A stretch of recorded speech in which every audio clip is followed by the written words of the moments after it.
Friendship and Love. Chapter 1. Friendship, Sharing Ourselves. How to make friends/fun to be with. Put people at ease. Be a warm individual, or at least act like one. Develop a rapport with people. Make friends by being a friend. Be kind, gentle, friendly, help people, inspire them, be useful, and listen to them when they talk to you. People think they're more advanced, cute, cool, and special than they actually are, so your job is to help them along with this delusion. To me, a friend is someone I can relate to in a real way, who wants to have easy time together and good conversation about nothing in particular. I don't get very deep with most people beyond intellectual conversation as a hobby, but the operative word for true friendship is to really care about someone.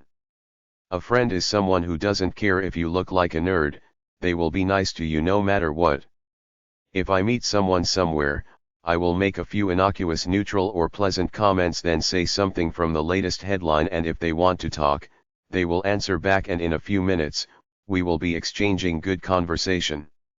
When people meet you for the first time, they're thinking, is he or she an ass or a cool person?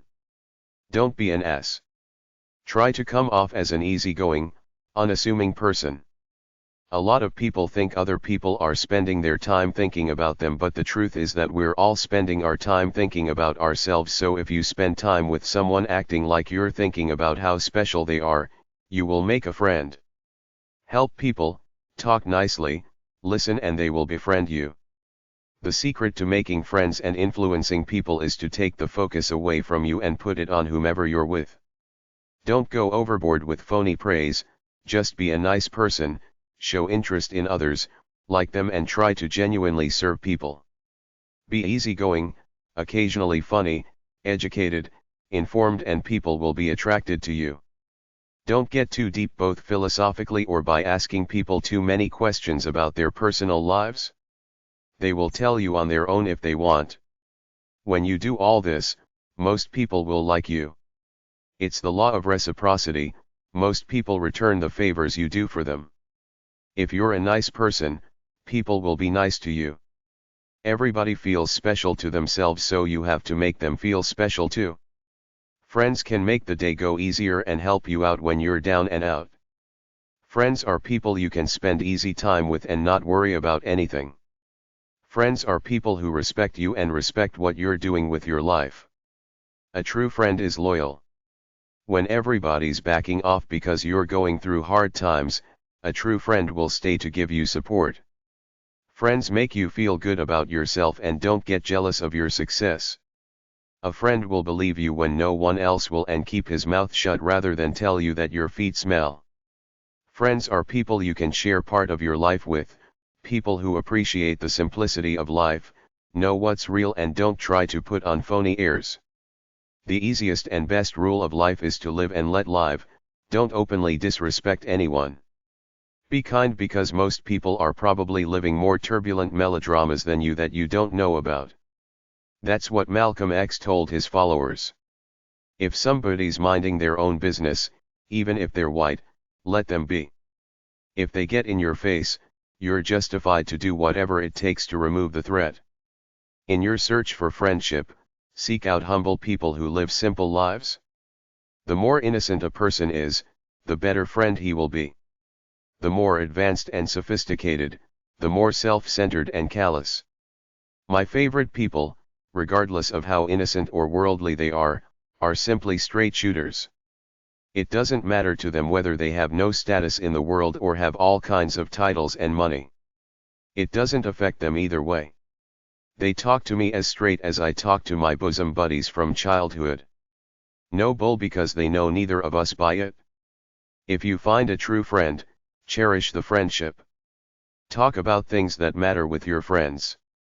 People are compelled to treat you in the same manner you treat them. I.e., if you scream and yell at someone, they feel compelled to scream and yell back. You can frequently disarm an angry adversary by being nice to him, or at least appearing to be nice. If you push to get your way, you will make enemies. Play it cool. It ain't worth it to antagonize people. Honey traps more flies than crap, meaning the way to get what you want from people is by being nice to them. Avoid negative people. Find good people to be with. People generally fulfill your expectations of them. There's a subconscious meaning in there. People sense what you think of them and live up or down to that image. If you want to meet more people, act interested in them and flap your gums. Never give unsolicited advice. Avoid giving advice as much as possible unless someone asks for it. The person giving advice presumes to be superior to the receiver. Don't try to rescue people from their problems. They can only rescue themselves. You're a mirror to the world. Be happy, people will be happy around you. Be miserable, people will be miserable around you. Friendship one-liners. The ancient Romans had 3 levels of friends. Ones who they invited into their homes. Ones who waited in the courtyard. Ones who waited outside under the supervision of servants. Do unto others as you would have them do unto you. A friend doesn't try to use you but tries to deepen the souls of both of you. I've never made a friend I couldn't lose nor an enemy I couldn't do business with. One cannot and should not trust another person all the way. The more lonely and isolated I am, the more I have come to love the myth of friendship. Aristotle. 2 are better off than 1, because together they can work more effectively. If one of them falls down, the other can help him up. But if someone is alone and falls, it's just too bad, because there is no one to help him. Song of Solomon, Chapter 4, Number 9. Friends, one soul in 2 bodies. The more open and personal you are, the more people will respond to you. Friendship is a union of spirits, a marriage of hearts and the bond of virtue. W.M. Penn. In prosperity our friends know us. In adversity, we know our friends. Anything can be solved by talking it out. If you have more friends than you can count on one hand, then you don't have any friends at all. Men's friendships are based on shared activities, women's friendships are based on mutual self-disclosure. Friendship is not affected by status, monetary worth, or competition. Friends broaden our horizons and enhance our pleasure. I am a man dominated by a desire for security. Friendship doesn't give it to me. Abu Hayyan al-Tawhidi, 932-1023, Epistles on Friendship. A friend is someone who makes you feel better about yourself. Be respectful. Be loyal. Be straight. Be clear about where you stand on the relevant issues. Don't bullshit anyone. 1 friend in life is much, 2 are many and 3 hardly possible. Henry Adams, historian. She became for me an island of light, fun, wisdom where I could run with my discoveries and torments and hopes at any time of day and find welcome. May Sarton. A day for toil, an hour for sport, but a friend for life is too short. Ralph Waldo Emerson, 1803-1882. If it's not true, necessary, or kind, don't say it. A true friend always wants what's best for you. Don't walk in front of me, I may not follow. Don't walk behind me, I may not lead. Walk beside me and be my friend. A friend is someone who offers to help. A friend treats his friends and enemies with kindness. A friend is someone you look forward to being with and don't want to leave. Make a friend of a friend doubly your friend. Here's to goodbyes, that they never be spoken. Here's to friendships, that they never be broken. We can't choose our relatives but can choose our friends. A friend is someone who will let you be right even if he knows you're wrong. A friend is a gift you give to yourself. Treat people as if you assume they're noble beings and they will usually try to match your standard. Everybody has a sign hanging on them saying, "Make me feel important." If someone tries to dampen your spirit in any way at all, it doesn't matter who they are, a spouse, parent, etc., they're not your friend. Stay away from them as much as possible. The most offensive people are the ones who need love most. Forgiveness is letting go of all negativity. Tolerance to everything is the key to life. Don't look at people as physical bodies. Look at them as souls in bodies. Don't burn bridges. You might need those people. Be friends with everybody. You never know when you will need help. Everyone likes a joker, but nobody takes him seriously. The best way to keep your word is not to give it. Friendship is the wine of life. Drink it well. A friend knows you well and loves you despite it. Friends stay forever. May we have more and more friends and need them less and less. Wherever it may be, we all come from the same place. Everybody hates a know-it-all and someone who talks too much. Your relationships with other people reflect the real you. Old friends are scarce, new friends are few. Here's hoping I've found one of each in you. If you get into an argument, quietly let the other person think they've won. Be smart by not letting it get to you, plus the fact that the other person will shut up when they see you aren't fighting back. Before you judge anyone, walk in their shoes. Try to develop the quality of compassion. If you're a bad, angry person or a good one, you will find your own kind to hang out with because that's what you know and feel comfortable with. Don't take a high moral stance. Jesus said, "Don't judge lest ye be judged." Everybody has skeletons. Deal with your enemies by consciously treating them as you would treat Jesus or your God, with kindness and gentleness even if you can't stand them. Great people keep the common touch. If you can make people laugh, you can get what you want out of them. See yourself as others see you. If you give people enough love, they come alive. There are a lot of trivial people out there who will try to steal your joy from you. Never apologize for showing emotion because it's the truth. A friend is someone you can think aloud to. A self-assured person accepts the uniqueness and beauty of others. Friendship quotes. There can be no friendship without confidence, and no confidence without integrity. Dr. Samuel Johnson.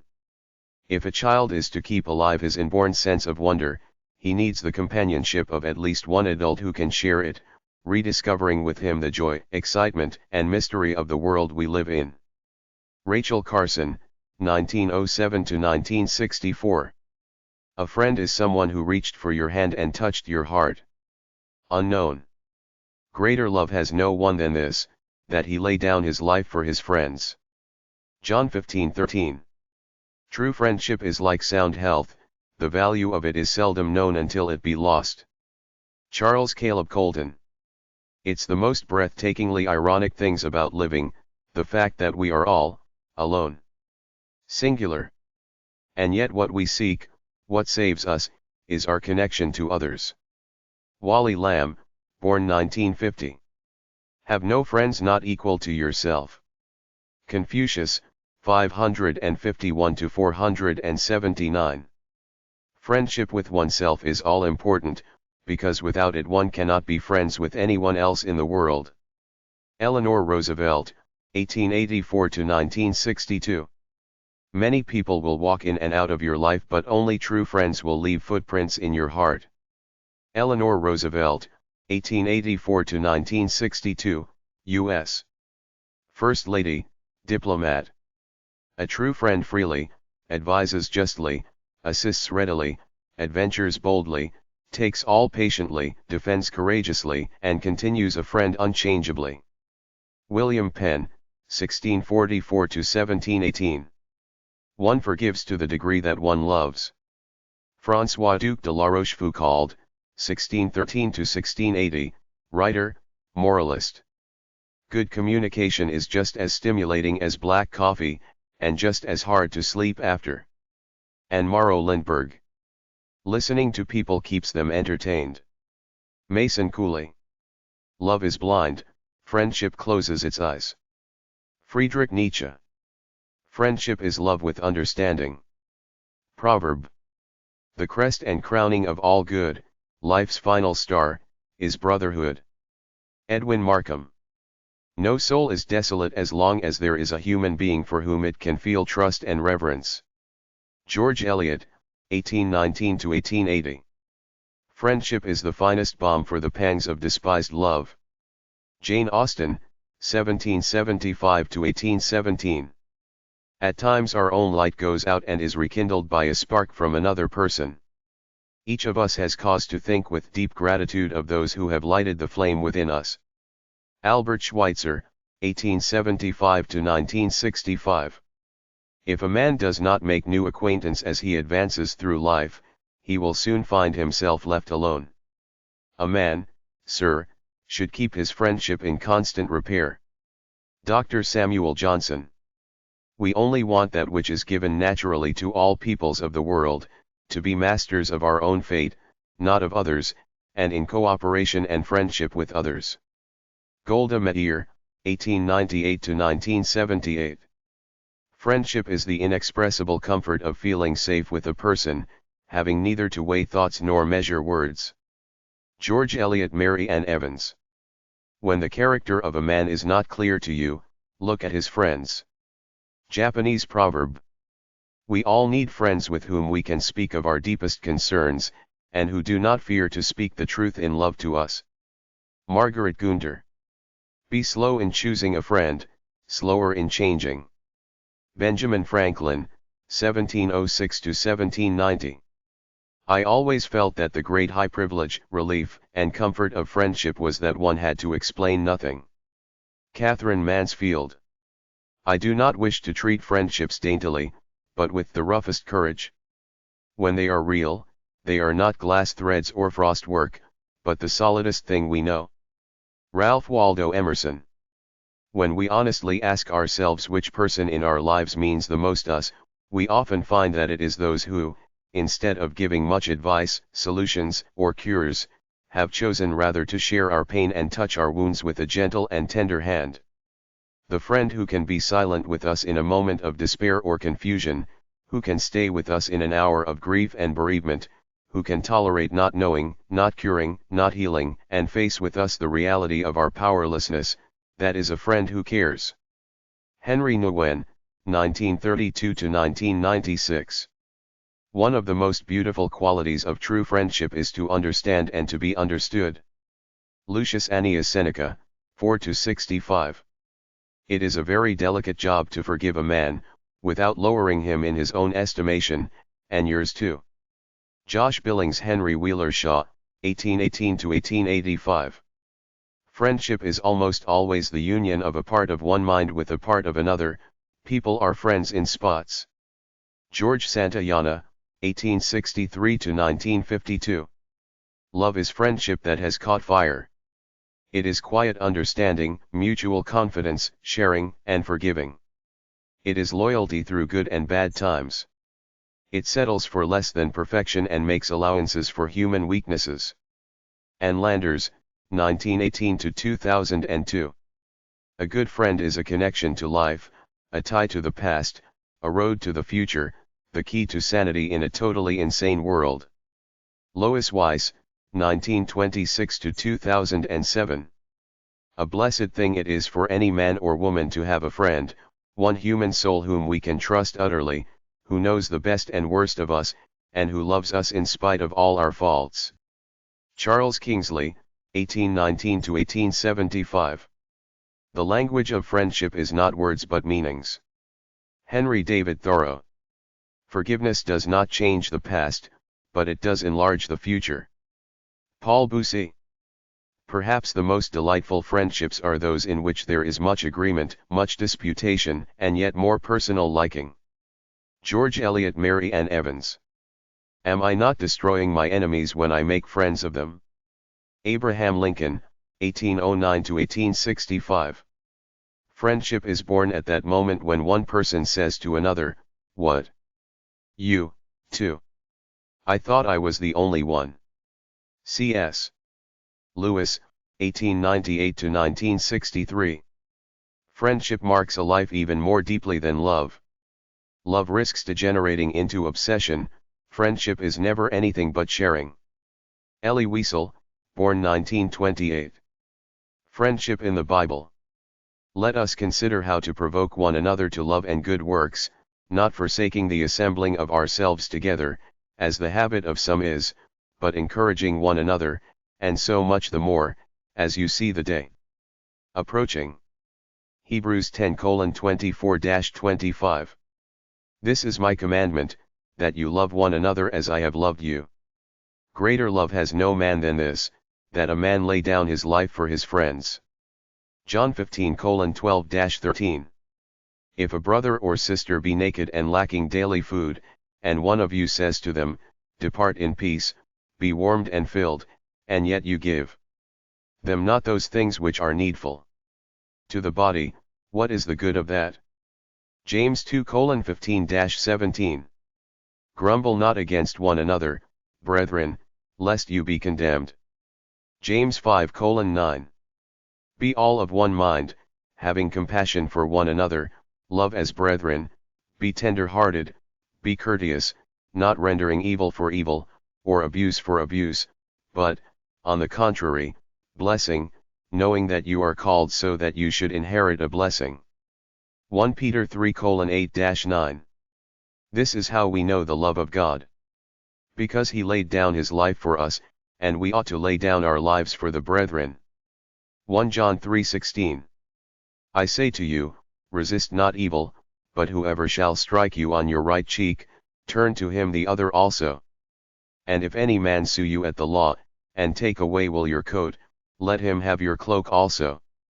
And whoever shall compel you to go a mile, go with him too. Give to him that asks you, and turn not away from him that would borrow from you.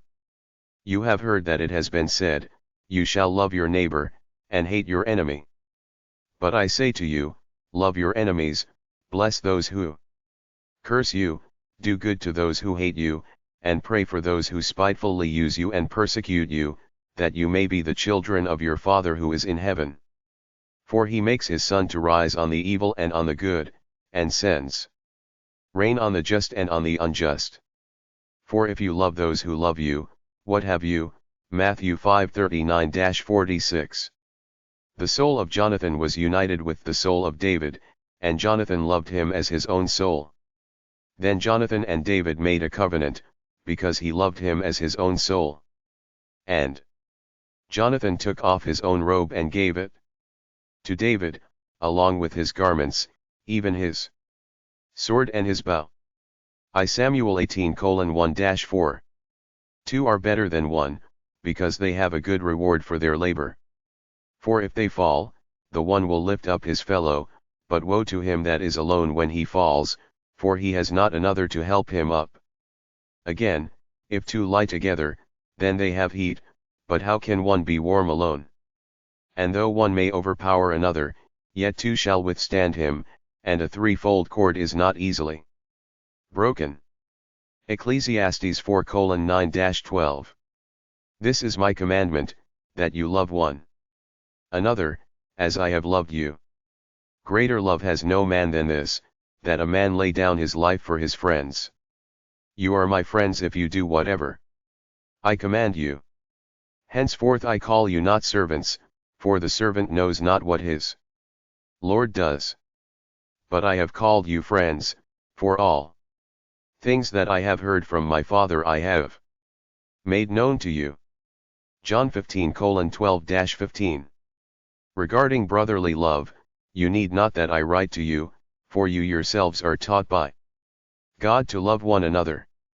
And indeed you do it toward all the brethren which are in all Macedonia, but we appeal to you, brethren, that you increase more and more. 1 Thessalonians 4:9-10. The poor is hated even by his own neighbor, but the rich has many friends. Proverbs 14:20. A perverse man sows strife, and a gossip separates close friends. Proverbs 6:8. He that forgives a transgression promotes love, but he who repeats a matter separates true friends. Proverbs 17:9.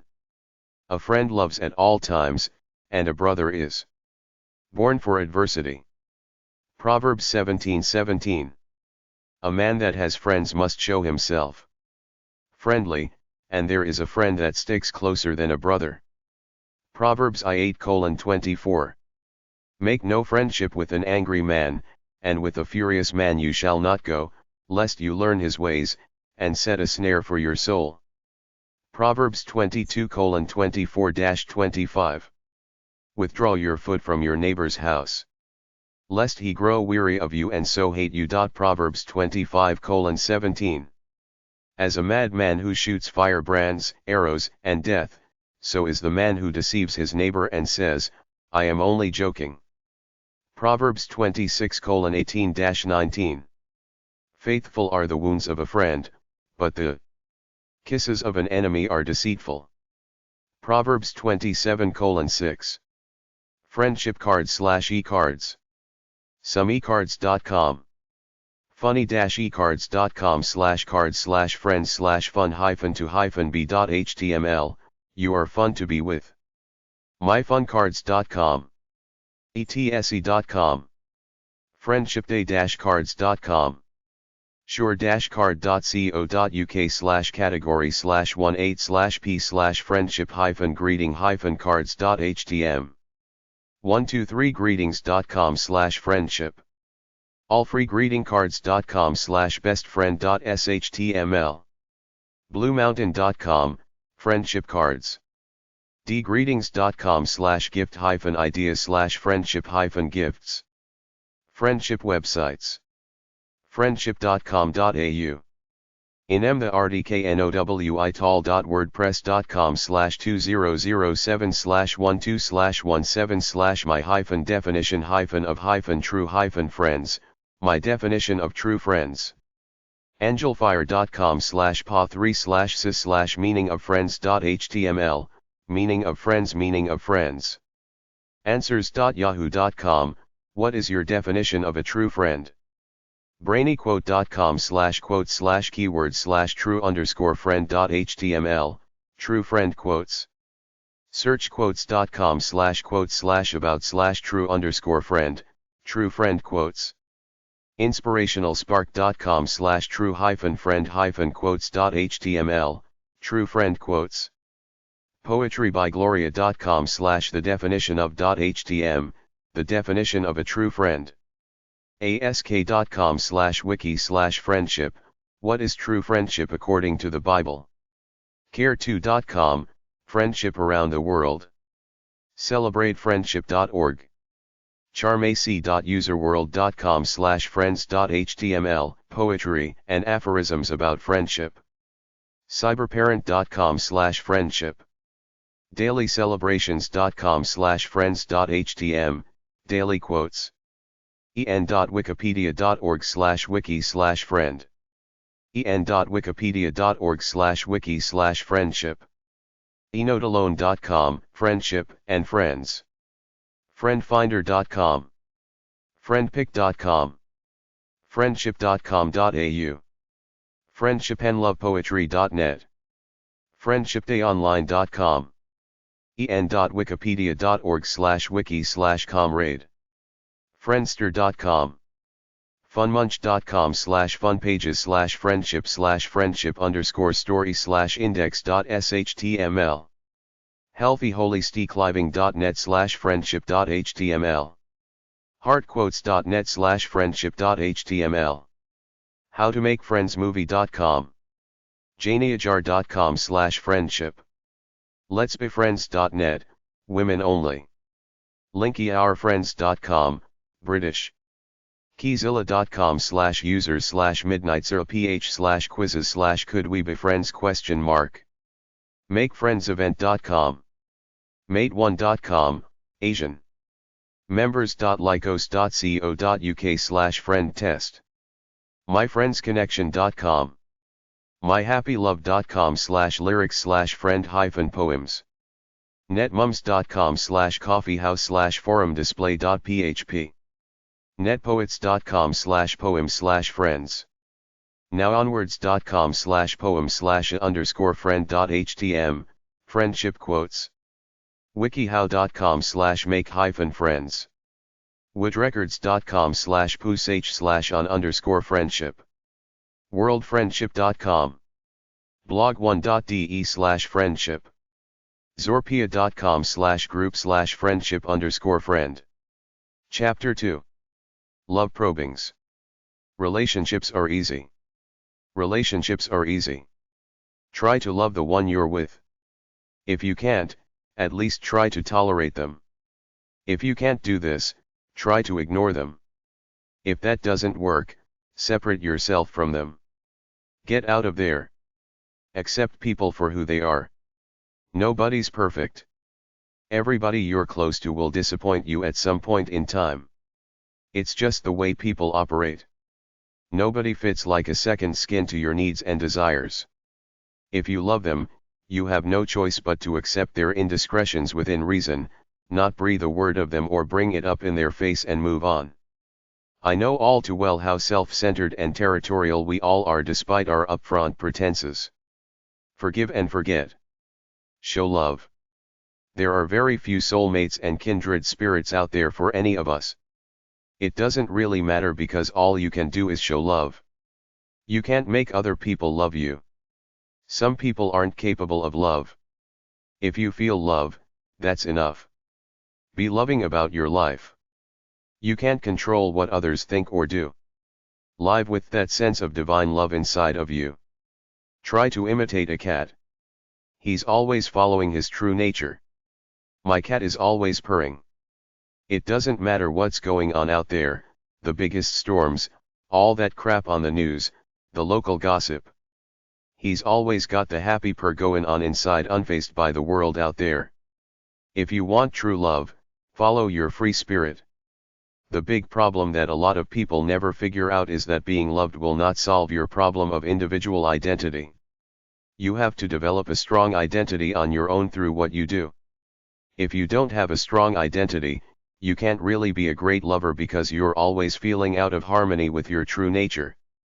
People still feel lonely, unconnected with other people and society in general even when they're close, intimate and friendly with their families, friends, the church congregation, the local sewing club, school, work, the government, etc. They want a perfect kindred spirit soulmate connection like they saw in movie, or it's a utopian vision they have, but the real world is made up of real people with constantly changing moods. There is no one perfect moment of love, then it's love for life. It's a constant work in progress. We're all individuals with our own egos, emotions, ideas, and agendas. Even when we think we're kind and loving people, most of us except for a few saints, still think about ourselves way more than we think about other people because that's who we are by design. We're stuck in our heads, geared for self-preservation and the pursuit of a comfortable life first before we think about anyone else. If you try to tell me that people are mostly kind, good and loving as people have done in the past, I'll just say, well then why are there so many poor, hungry, homeless people out there who can't get basic medical service? In your own hometown, there are a few people living in extreme excess while some people have almost nothing. I'm aware of this stuff and not buying into the propaganda about the happy family of humanity united for the common good as the New Agers seem to think with their power of intention crap. A lot of people simply don't analyze their lives, realize they're existentially alone like everybody else, then accept it and get on with living a great life. They're stuck feeling lonely, so they're looking for something to elevate them in the moment. It could be anything from superficial friendship like hanging out at the bar to eating too much greasy food. The bottom line is that it's always about you, stuck in your own head. You have to create yourself to feel good and be inspired about your life.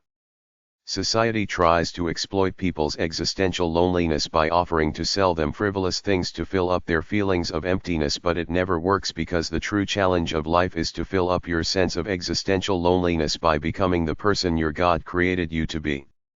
If you want love, this is your best chance of finding it, by being yourself, actively living your life as opposed to trying to manufacture an image about yourself that you got from the capitalist pop culture world, or drowning your feelings of loneliness by becoming a self-pitying consumer spectator, always looking for something out there to fill you up for a minute or two. You can only find true love by finding a soulmate or kindred spirit. In order to attract someone who shares your free spirit, you have to be expressing it so that kindred spirits see and come to check you out. If you're a generic person working some generic job, you're conforming to some standard not inherent to you. People won't see what's really in your soul, so you'll end up marrying another generic person like yourself and never find a true soulmate. It's a great tragedy that nobody ever talks about it, that they married someone who was not a soulmate in the first place. Based on my own observations, easily less than 10% of all married couples are true soulmates in the sense that both have the same free spirits, therefore share a primal spiritual bond. They're cut from the same cloth. The same things motivate them. We wonder why we're a messed up society. It's not that hard to figure out. It's because we don't listen to our true natures as individuals. We allow ourselves to get seduced and brainwashed by the forces of a mass media capitalist world. Then when we get all the markers of success and happiness according to societal standards, we realize it still doesn't give us a transcendent kind of rush out of life. Follow your true nature and you win. Anything else is not a great life. The Neurotic Search for Love. Citizen Kane has been rated as the greatest movie of all time. This is because it exposes how destructive existential loneliness can be. The guy became a tycoon out in the world trying to replicate the mother's love he had for a short while as a kid before it was abruptly taken from him. His life was reduced to looking to find that kind of love again. That's what the sled represented.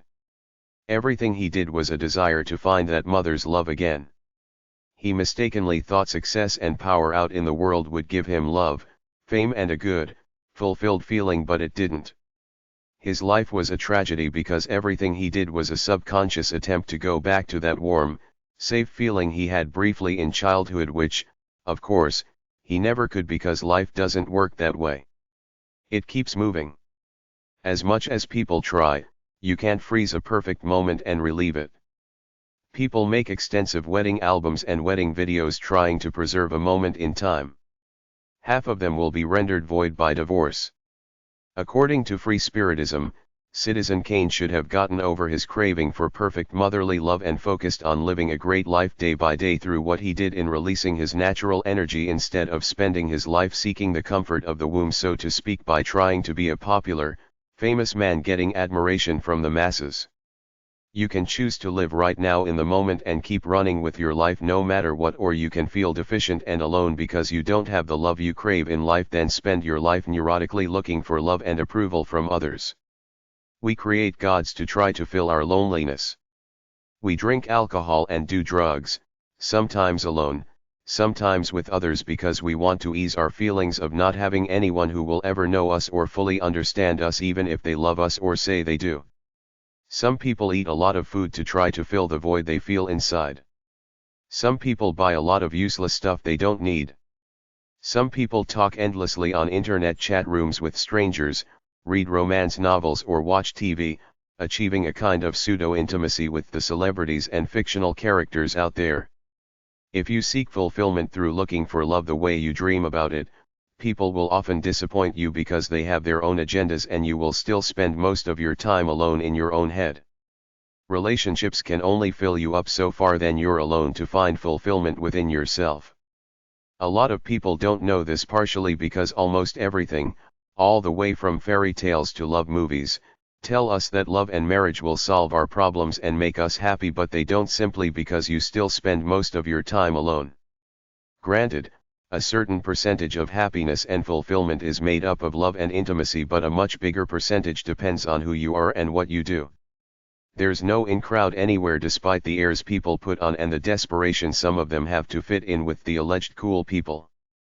We're all a bunch of loners walking around, trying to fit into some collective image of what it means to be cool and successful so that we can attract cool, successful people to us and be part of the illusory, local happening crowd for a while.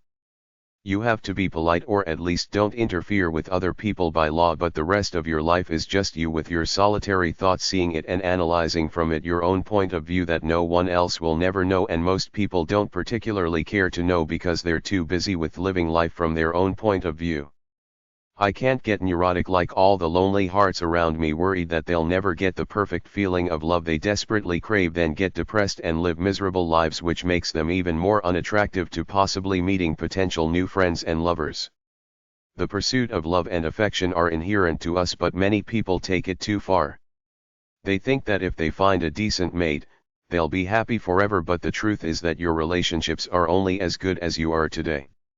If you start going downhill as an individual or get angry and mean because of frustration at work, your relationships are sunk. Don't be so neurotic that you destroy your life looking for some dreamy love connection you got brainwashed by in some movie to soften your sense of existential loneliness. The movies are very far away from real life as lived day by day. The movies are fictional, idealized stories, even the true ones. They call it dramatic license. Love and affection are great if you can find people and pets who love you for you, but even then, you're only engaged with them for an hour or two a day at the most in mutual intimacy. The really enlightened people eventually figure out that life is finite. You got so many days to run powerfully and aesthetically with your free spirit. That's the meaning of life. Run with it strong and free while you got it.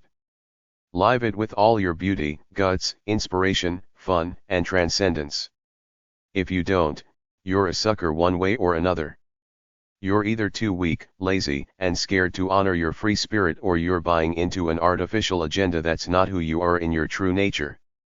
Running with your life should never end, not when you get a job, get married, retire, make $1 million, break your leg, get depressed, get paralyzed, get cancer, get old, your loved ones die, etc. Love exercise.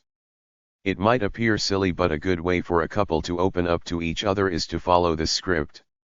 Sit down, face each other, and each take turns answering the following questions without interrupting the other, then responding to the other's statement and proceeding by answering it yourself. First, each make up an extensive relationship vision, and every time you sit down to talk, read, or recite it out aloud to each other. You could get the other person to read your vision out loud and vice versa. Your relationship vision is a paragraph or two stating your desires, like I want our relationship to be. Focus on bestowing caring behaviors on your partner and eliminating your negative ones. Focus on surprising your love with nice things. Consider getting a book on massage, stretching, or yoga, number 613 at the library, and do them together along with breathing exercises. Switch roles. Each becomes the other to verbally express what they really don't like about themselves while playing the other's role. Say what you don't like about the other or about yourself that needs changing. Perhaps you could each write up a love contract explaining what you want and expect from the other. Exchange them and talk about them. The following questions should be used for both everyday life and bedroom issues.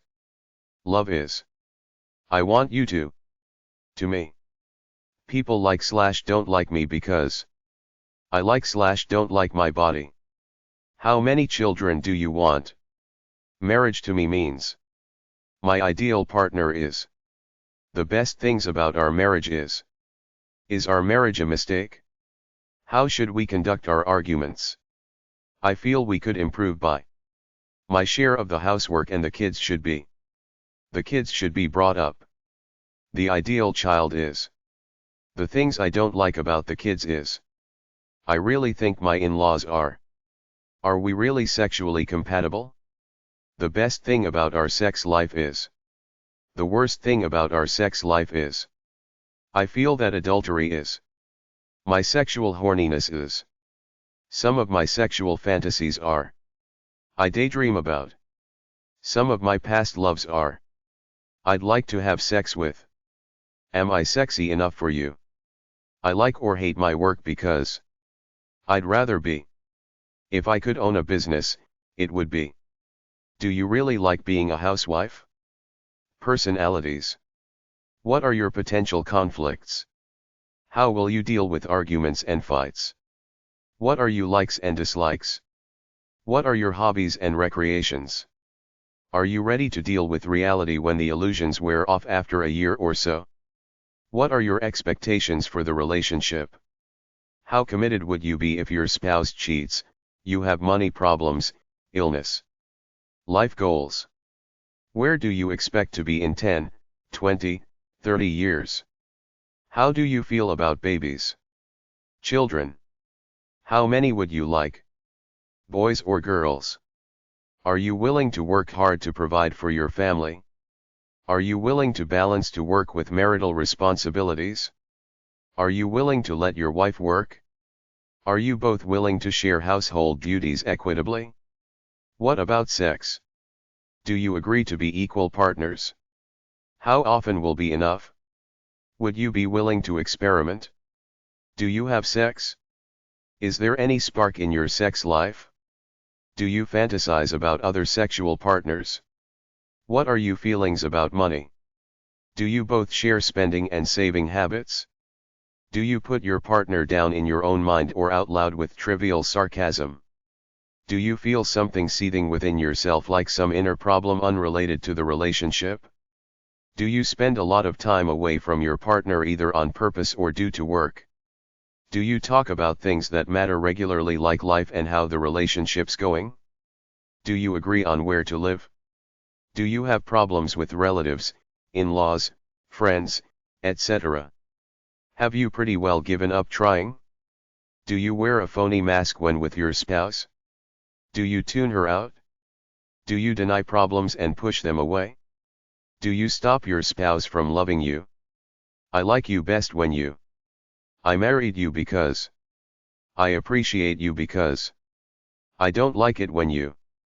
I want to confess what I thought or did. You made me so mad when you. I wish you'd stop. If you really love me, you would. I love you and you're the most important person in the world to me because. If I could change 3 things about you, I'd change. Your worst habit. If I could change 3 things about me, I'd change. My passion in life is. My strongest belief is. I feel neglected when you. I feel loved when you. I can't compromise because. I hate you when you. I want you to. Like we used to. I trust/don't trust you because. I feel sad when. I see/don't see us together as old people. Would I marry you again if I met you tomorrow? I'm afraid of. I strongly believe in. One of my skeletons is. I feel embarrassed when. I can't control my emotions because. I get depressed when. My best friend is. Because. In the next 10 years, I plan to. I despise. Because. I admire. Because. I feel stressed out when. My biggest fear is. My childhood was. My thoughts about money and saving are. I think gays are. I think abortion is. The most evil person alive on the planet is. The most evil person dead is. Do I really care about other people? Do I help other people? How do I help them? I think divorce is. I think pornography is. I think the Bible is. I think the death penalty is. Politically speaking, I'm a. I think suicide is. I think lying is. Blood sports are. Politicians are all. I think the IRS is. Competition is. Eco-protesters are. Religion is. Religious people are. Do you believe in a soul? I think angels are. I think UFOs are. I think life after death is. On a daily basis, my religious practice is. Should children be brought up with a specific religion? God is. I like. I think. Stupid. I think. Bunch of idiots. I think. Bunch of phonies. The kind of music I like is. Art is. Reading is. I like to read. My favorite TV show is. My favorite movie is. My favorite sport. If I was free to do anything, I'd take up. I had some strange experiences in my life. They are. A good way to talk about love and sex is simply to watch one of the several weekly sex shows on TV together and casually make comments about them. In Canada, we have Eros, Sexual Secrets, The Sex Files and the Sunday Night Sex Show. I don't know what they have in the States besides Dr. Fat ass, and if that's cutting edge knowledge, I will be a southern redneck hillbilly. Buy 2 copies of the same sex book. Each read 1 chapter a night together. Kindness is love. Kind words are like honey, sweet to the taste and good for your health. Proverbs 16:24. Pay bad people with your goodness, fight their hatred with your kindness. Even if you do not achieve victory over other people, you will conquer yourself. Henry Amiel.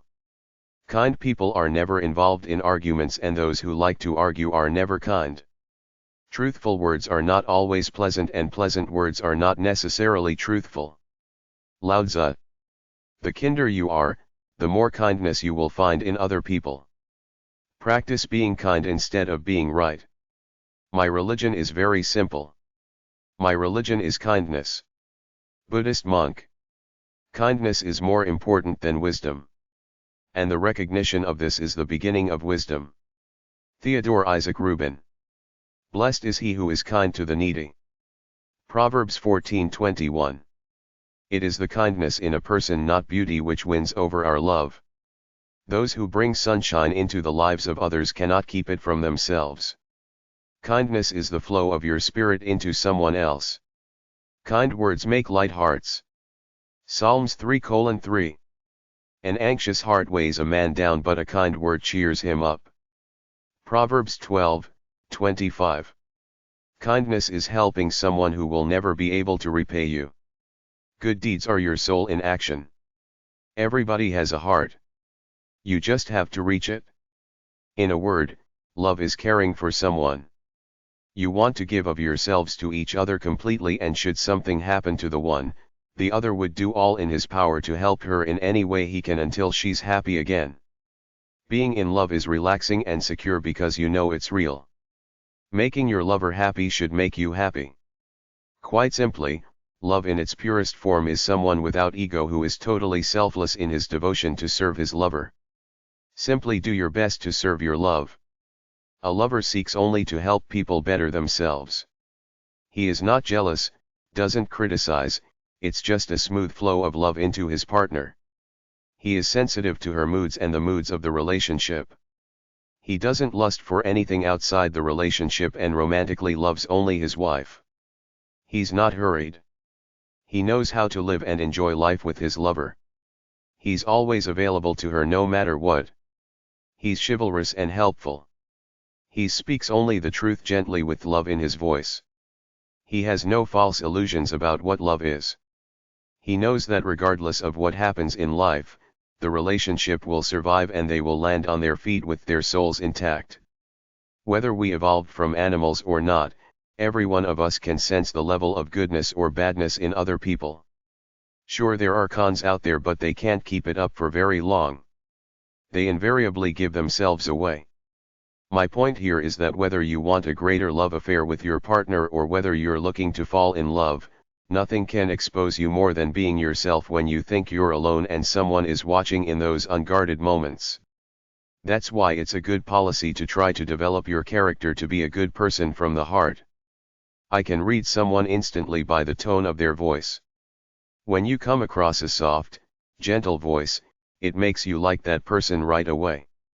Do random acts of kindness from the heart for your wife, or if you're single, do random acts of kindness from the heart to others like strangers. Only then, when you least expect it, will someone see it, decide you're a good person and want to meet you. Get away from the me-self, become more spiritual, less materialistic, living for the harmony of the moment with whomever you happen to be with. Not only will random acts of kindness help other people out, but they will make you feel better inside, and the flame inside will get bigger as you continue to pass it on. People will be more attracted to you and you will have a better love life. Yeah, it's that simple. If you want to meet girls, try volunteering to help kids in a hospital. Get a dog, clean him up, and ask the hospital staff to start a pet visiting program. There are lots of nurses and counselors around. They will love you for it. Better still, there was this old guy who lived in the country and bred Samoyed huskies as a hobby, only he never sold the puppies. He gave them all away to sick kids.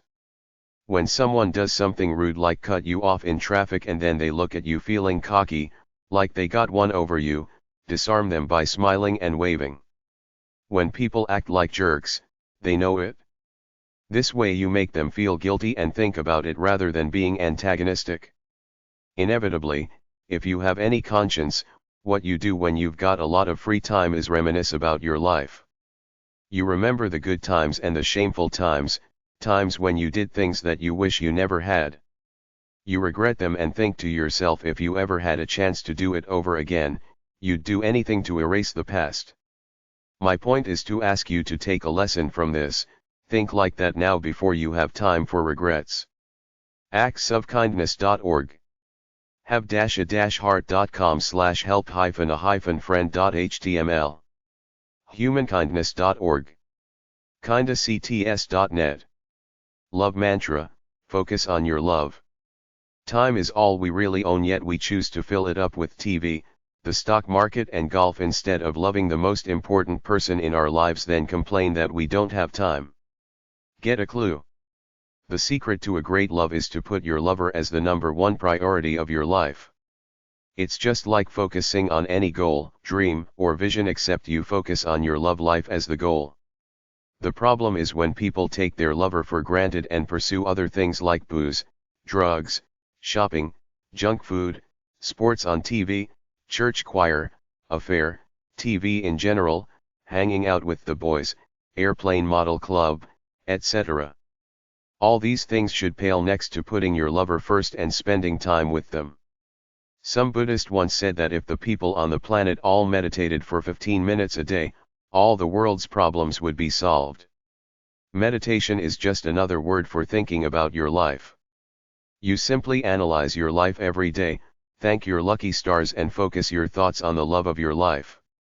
Instead of listening to the generic radio in the car on the way home from work, think about your love, how much you love him or her, and what you're going to do for her and with her when you get home. Listen to tapes of love songs rather than the generic top 40, which are pretty horrible in my opinion, especially since the melodies of 20 or more years ago have been replaced by all that crappy hip-hop stuff that is not music to me. Instead of thinking of the stock market report and or watching the news TV when you get home, stop, talk to your wife, kiss her, then do something with her. The little things on a daily basis always count, like getting a dog and taking it out for a walk every day or eating supper every night together. The formula is very simple. You think about your spouse for a little while every day, how much you love him or her, and think about what you're going to do to show them when you see them. Be together every night, spend 15 minutes talking to each other or doing something together. The daily ritual of love starts when both get out of bed at the same time, eat together, then later on, go through the same ritual again, whereby the husband and wife sit down and eat the meal with each other, either in silence or talking about the daily activities. There's no TV on or newspaper around. A great act of love is a foot wash and foot massage. You might think you're too proud to do it, but if you can humble yourself enough, you will show her how much you love her. When your wife gets home from work and her feet are tired, tell her to sit down. Bring in a basin of warm water with bath oil or shampoo in it, wash her feet gently with a sponge or washcloth, then kiss them all over and massage them. That's an act of true love. All great loving couples live spiritually as a team. Get away from material things in order to live as spiritual people. Do spiritual things together, like go to church, pray, and read the holy book or any other inspirational book like a book of verses or poetry. You could go to a Bible study or a yoga class or something like that together. Some couples bond by going out and volunteering to help the homeless or help handicapped kids, etc. You should watch less TV and do things together more, even if it's just quiet time being together looking into each other's eyes. First loves. A strong first love leaves a template on your soul that you never quite get over. You search for that person over and over again in new relationships. It was the kind of desperate, headlong, adolescent calf love that he should have experienced years ago and got over. Agatha Christie, Remembered Death, 1945. Where the virgins are as soft as the roses they twine. And all, save the spirit of man, is divine. Lord Byron. First love is a bit of foolishness and a lot of curiosity. Lily white, white as snow. She hardly knew. She was a woman so sweetly she grew. Oscar Wilde. There's something wired into us that releases oodles more hormones the first 2 or 3 times we fall in love, and the memories seem to imprint deeply in some of us and stay for life. Everything's so intense, exciting, intoxicating and deep during this magical time. For some people, I don't think the memories of first love ever leave.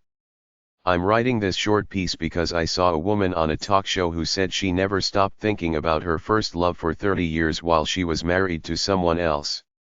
They're kind of like the standard by which we measure all other loves, and often they fall short.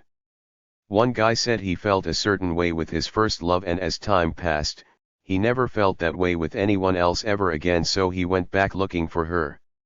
Refer to the later section Finding a Lost Love for more info. Once you've been in love strongly for the first time, I wonder if any other love you have in life can ever reach that pure, high level. You're only pure, new, and innocent once. If you go through an intense love for your first time, it seems that no matter what happens after that, regardless of how it ended, you're still somewhere stuck in that romantic haze. Even if you meet another bombshell, it seems that you still reminisce about those times with your first love. These are your formative years. It's like the first love is the blueprint for your future love life. There's something about strong first loves that stay with people for the rest of their lives. Even if you meet somebody really nice and fall in love again, you still find yourself thinking about your first love sometimes. If it happens to you, you just gotta accept it and live with it. You can never totally get rid of those ghosts of powerful, lost loves from the past. Maybe it's a good thing, who's to say? I must admit that even now, Barry Manilow's big song, after 20 years, I still think of those few great loves I had in my 20s that might have been real nice, but I knew deep inside I was meant to be a runner of free life experience at least until 50 years old, not a lovelorn sap. Though I'm rational and assume mature, I still think about them sometimes, so my point is beware of such obsessional thinking, hanging on to an emotional ghost that will never happen again, the subject of many movies, the guy always getting the girl back, the girl getting the guy back, but that's the movies. You gotta cut it off in your own mind and not live in those delusions. Every time you start thinking about this person, refuse to do it. Distract yourself with other thoughts or another activity. People change. They're not the same as they were 20 years ago. They're all hardened and made more rational by life. I've watched some of these shows where the guy had this vision of some girl from 30 years ago in college bound up in his mind as this angelic being. Then when he sees her, he doesn't see the beauty of 30 years ago. He sees a generic, aging, chubby older woman. His vision is shattered and she feels bad because she senses that he sees an ordinary older woman, not this dreamboat he had been thinking of all these years. Another ghost is the one of the missed love. You meet a possible soulmate, you both know it, but one, probably you, are too caught up with your life or otherwise not secure about yourself, and you let her go. You will be doomed to forever curse yourself because you missed out on your chance for happiness. I can't tell you to sacrifice everything for her when you meet her, but remember that in the end, be ready for regrets if you pass on it. Young, looking for a sense of identity and love. Young love is simple, innocent, light-hearted, and fun. First love is a little foolish and a lot of curiosity. George Bernard Shaw. Marriage was traditionally a way to give young people a meaningful life script, but what if you discover you are horny all the time and aroused sexually by lots of young, slim, attractive people? Do you abandon your culturally indoctrinated beliefs and listen to yourself, or go along with the program and marry someone anyway, hoping it will lead to happiness and fulfillment? From the opposite point of view, some really young people think they're in love because they're love-struck, but they don't know anything about each other or about how life as a couple works day by day. The young and inexperienced enter marriage tempted by love, full of energy, desire, and expectation, only to crash and burn, or at least to realize that reality is not the bliss they thought it would be after the fireworks have worn off. If you fail to plan your life together, it could easily crash and burn. Most of us never take the time and effort required to get to know our lover before marriage in order to try to increase our chances that we both want the same things out of life and know we are going in the same direction. Usually we're either smitten, in love with the idea of being in love, or so desperate that we grab onto the new relationship and hold on even if we know deep down inside that there is something not quite right. The flood of love chemicals makes us abandon all reason. We go with the flow in a romantic haze until the fantasy honeymoon phase wears off, then trouble could start very quickly. Create and preserve a fulfilling marriage by talking about it and coming to a shared vision of life. Listen to your spouse. Take what he or she says to heart. Don't take your mate for granted. Be bold in showing your love for him or her. Work hard to make your marriage a success. Many young people don't talk about things like money, children, how many, birth control, their idiosyncrasies, personal hygiene, temptations for others, selfish desires, dealing with future disappointments in general, dealing with future disappointments in your lover, personal secrets, your dark sides, anger, violence, sexual fantasies. What is a happy family life? What is soulmate love to you? What will you do together? How will you show love day after day? What if the other wants to do something you don't like? What about jealousy if you get too friendly with someone else in an innocent way? Are you bossy or controlling? Do you have fun romantically? Do you have fun sexually? Is sex sacred or degrading? Do you love each other when you're feeling weak? Do you give and receive? Do you revere your lover? Do you feel a spiritual connection with him or her? Can you admit you're wrong and apologize? Do you genuinely desire each other? Do you have a shared vision of life? Are you doing this because society wants you to be married, or do you really love each other? Do you feel happy and peaceful when you're together? Will you be loyal to each other no matter what? Are you quick to anger when disappointed? Are you overbearing and demanding? Do you have similar temperaments? A restless soul should not be with a quiet soul. Are you attentive? Do you create romantic surprises? Are you patient and kind? Do you open your hearts to each other? Can you enjoy being together every day? Can you solve problems and fights you have quickly? Is it mutual love? Do you help each other? Do you express your love for him or her? Do you both live by your true natures and earn your self-respect every day as individuals? Are you both androgynous, able to express your feminine and masculine sides? Are you both healthy? Do you have roughly equal sex drives? Are you honest with each other? Are you both spiritual beings who seek to live according to the divine spiritual power you feel within yourselves? Longtime Love Info 1. Is not a man different, utterly different, at dawn from what he is at sunset? And a woman too? And does not the changing harmony and discord of their variation make the secret music of life? D.H. Lawrence. The secret to long-time love is to let your partner do whatever they want, both with and without you around. The one true elixir of long-time love is to be aware of it all the time. You have to work it, know when it's bad or good, and always act accordingly. You have to always be on top of it. In my opinion, the secret to long-time love is to enjoy the journey together. It's just like the approach to life I developed for myself by cutting out of the rat race to live freely, where I discovered that for me, my sense of vital spark and inspiration were the most important things that mattered to me, which I wrote about in another book. So the game is to hold on to this way of being within myself, and the way I do it is to release massive amounts of intense inspired energy all the time. Some days, a massive release of inspired energy seems like a joke to me. I feel so good I'm flying. Other days, for one reason or another I can't explain except that it's the flow of life, I can barely run half the distance I flew through several days ago. On those days, I do something, the best I can in my limited state. That's good enough for me because I'm reaching my limit for that low energy day, but the main point is that I did not vegetate in bed. I got up and attempted to be true to myself with the way I felt in the moment. Beyond youthful spark and inspiration, I generally put love and hedonism as two forks in the same road that can each lead to happiness after you live true to yourself with inspired living. If you pursue romantic love, for me, the game is exactly the same as the game of self-inspiration, except that your objective is to keep a common ground with your love object, keep catering to them all the time as you would with your own inspiration, both because you love the process itself and because it gives you what you want, a good, warm, fuzzy feeling inside.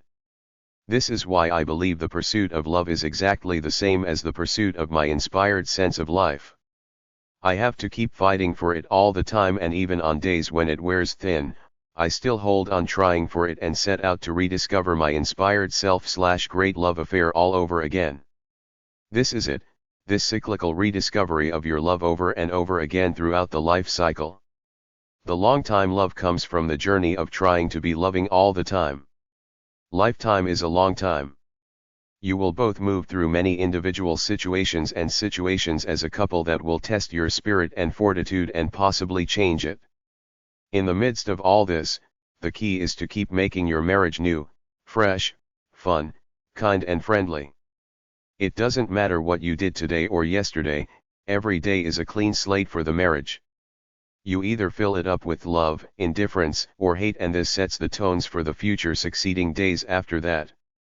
A great determinant of a long-time marriage is the extent to which the couple are friends with one another who do things together. The way you feel about your partner sexually is an important determinant of long-time marital success.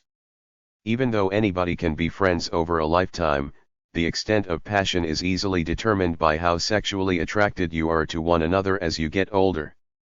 Another determinant is the ability to change, roll with the punches and constantly renew the marriage as you navigate the murky waters of changing situations over a lifetime.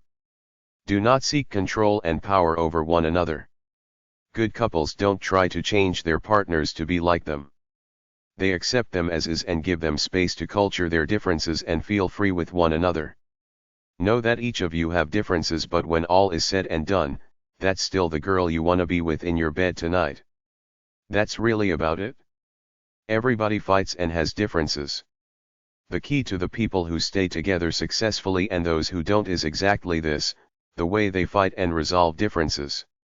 The key is to fight temperately, to never let it spiral into the unforgiving moment, and after the fight to let it go as a stalemate, victory, or defeat or whatever it is, then forget it and continue on as usual, like it never happened. Relate through conversations to reach a mutual understanding of life in general. Then when you have problems, do the same process to deal with it, talk to try to reach a point of understanding. Couples who resolve differences move on together. Couples who do not resolve their conflicts grow further apart as the unresolved issue continues to fester on. Everything in long-time love comes down to how the couple deals with their conflicts with each other. Develop a system to deal with conflicts with goodwill at the apex of it. Kindness, discussion, and listening are the central tenets of goodwill. Rather than withdraw, pursue your partner to talk and clear the air.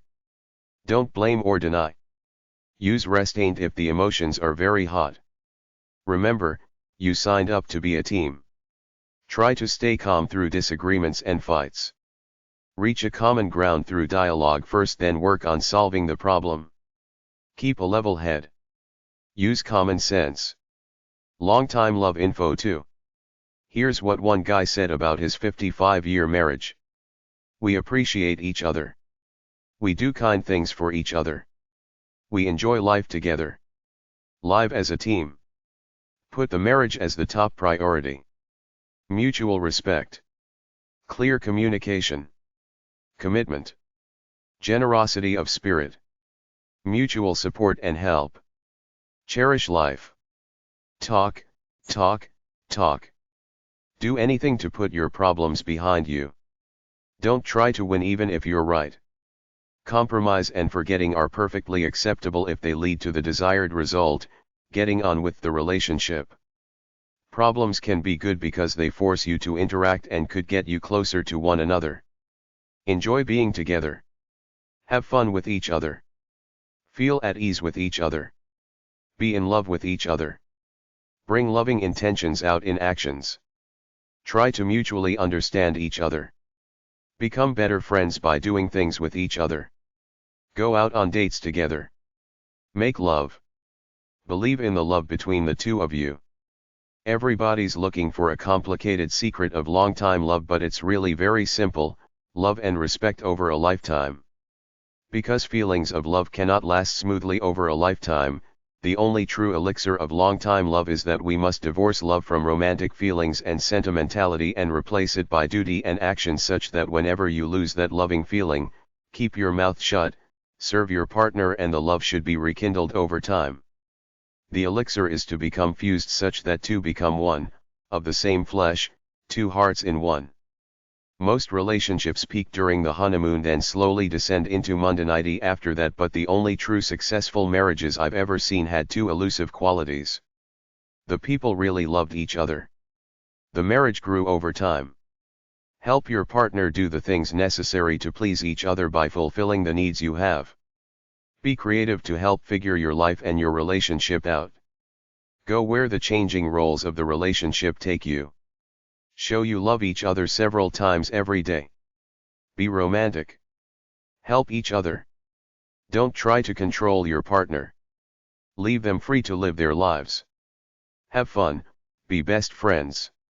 It's instinctive to do what feels good, so why bother staying in a relationship that's not nurturing and loving to you? People think they will never find another lover, so they stay in lousy relationships, codependent because of the safety it gives them. But I say, if it's not love, cut your losses, leave. Have faith that you're good enough to attract someone new. Do what makes you feel good. The key to love is to be good friends, share your lives with each other on a day-to-day level. If you can't do this and don't have that common ground of sharing your time and doing things together for the mutual enjoyment and pleasure of it, get out for your own sanity and move on to another part of your life. If you can't get over a need to be powerful and dominant over the wife, in all likelihood, the relationship is somewhat off, so do the right thing and get out. Do you look forward to being together just to enjoy each other's company when there's nothing pressing to do? If you feel tension just by being around each other, how can you expect to have great sex together? Do you care for each other enough to have unpressured, unhurried sex together? Friendship, fun, and love must be good in order to have great sex together. Friendship and love can be rekindled if you both care about each other and show it. If love gets weak, you must make a strong, committed effort if you want it back. Frustration or anger at your partner's little indiscretions that you feel are purposely directed at you, like leaving the toilet seat up, leads to you expressing your discontent somehow, implying you don't like her the way she is. So the solution is to either ignore it or deal with it without criticism, just quiet, self-assured dialogue. Keep showing affection no matter what. If you want love, be love. A high desire to love one another coupled with a low need to control each other is the base for a great love affair. See your partner's good points rather than being critical all the time. We all become limited versions of ourselves as we age. Sometimes a heart-to-heart away from everything else on the planet is the way to clear the air and keep the relationship alive. Always check in to see what your partner is thinking about lately. When you feel angry or sad, stop, examine yourself, and don't take it out on your spouse. Even if your life is not so hot, you're not as successful as you would like to be in the world, or have as much money as you want, don't let it interfere with your love life. Put your best face forward. Don't show your ugly side. Have more dignity than that. Try to always be mutually at the same level, to see things from the same point of view. Be caring. Face crisis situations from out in the world with love for each other. Keep the air clear of tension. Don't let your career or need for power and dominance destroy the marriage. Strive for equality. Parenting is good, but don't let it overshadow the love relationship between the two of you. Be balanced in life. Don't let any one thing consume you, not even love. You need an individual identity too. As you age, both of you should accept each other for who you are as older people. Don't be TV couch potatoes. Deepen your relationship with each other. Be thankful for the marriage. If I didn't like it, I would think you wouldn't be there, so if you're there, be thankful for it. Be cheerful. Be kind. Be forgiving. Be complimentary. Be loving. Great sex. A deep spiritual kiss. Mutually satisfying division of work. Regular sensual touch. You'd pick the same person if you had it to do all over again. Commitment to spending time together. Conversations. Know your own and your partner's expectations. Define or redefine the nature of your togetherness. Discover your wonderful feelings together. Spend intentional time together. Spend time on dates. Expend romantic energy. Be together in quiet comfort. Work together on something. Touch each other. Strive for balance. Communicate with some intensity. Talk about why you're together. Be easygoing. Do not be judgmental. Contrarian views on love and sex. Most marriage is not about love but possession and control. Only a tiny few marriages are fulfilling the partners. To institutionalize a loving relationship, to bring the church and state into it, and to create penalties for withdrawing it at a later time, is a part of the downfall of society. How can someone be expected to commit themselves to another person for the rest of their lives when they're young and immature? Who knows what lies ahead or how the two will change in their attitude to life and each other? According to the mental illness of the institution of marriage, it is better to continue a marriage which both partners hate than to bring it to a natural conclusion and free the partners to find love elsewhere. Children are punished if they are not born into a family made up of a married couple by becoming called bastards. Love should be the bond which holds two people in a relationship, not a piece of paper and a law created by the government and the church. Most marriages are not based on love. They are based on financial security, habit, social conformity, friendship, loneliness, and the fear of being alone. Our love for one does not have to diminish our love for another. We can love several people simultaneously. No one person can provide everything another person will need for the rest of their lives. If we were born into a world that didn't fret over monogamy, the pain caused by relationships and sex would not exist. The misuse and manipulation of sex by religion and the media has led to massive guilt, fear, and resentment in our attitude to sex. Once you have a marriage certificate, you are no longer supposed to have any sexual experience with anyone except your official partner.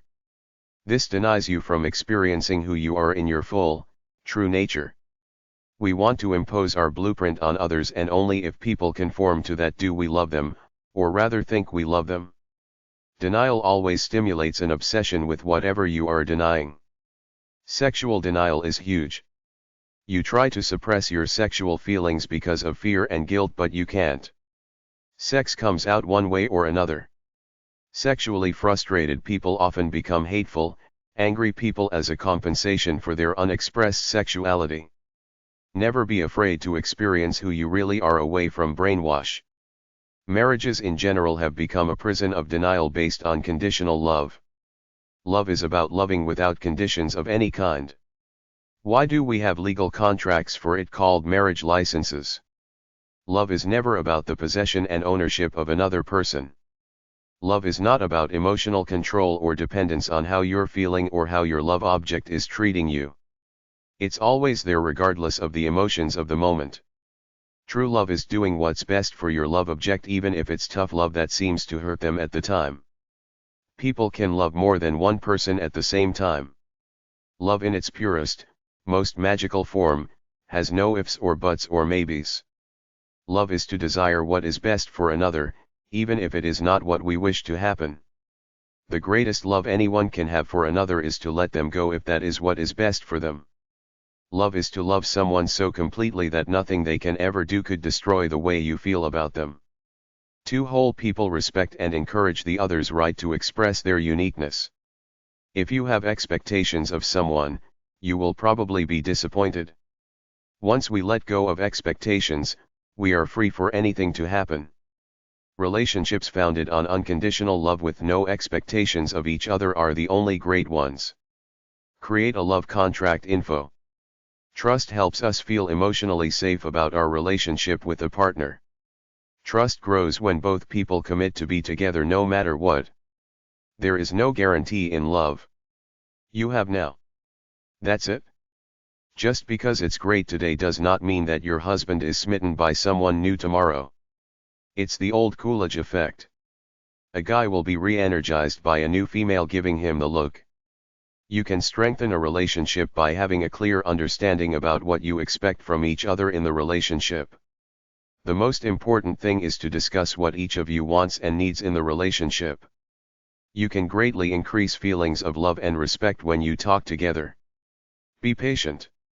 It takes time and practice to open up emotionally and discuss intimate, sensitive topics. From discussing things, you can create a list of things you will both agree to honor and call it a love contract or our relationship ground rules agreement that contains the points like the ones below. Both partners agree to constantly work on the relationship. Agree to talk about the marriage regularly, especially if one of you senses a problem. Agree to talk it out rationally. Agree to always try to work things out no matter what. Listen to your partner. Strive to be empathetic. Feel each other.